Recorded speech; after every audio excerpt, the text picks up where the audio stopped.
વસો તાલુકાના દેવા ગામે દર વર્ષે ધરો આઠમે મેળાનું આયોજન થાય છે.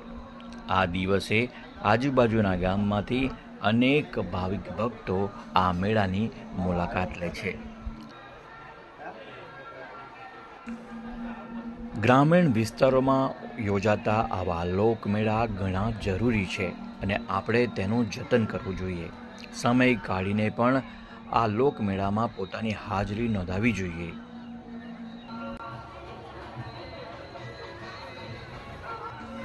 લોકમેળાની પોતાની એક મજા છે, પોતાની એક શૈલી છે અને પોતાની એક પરંપરા અને સંસ્કૃતિ છે. ત્યારે આવો આ સર્વને જય બાબા રામ કહીએ.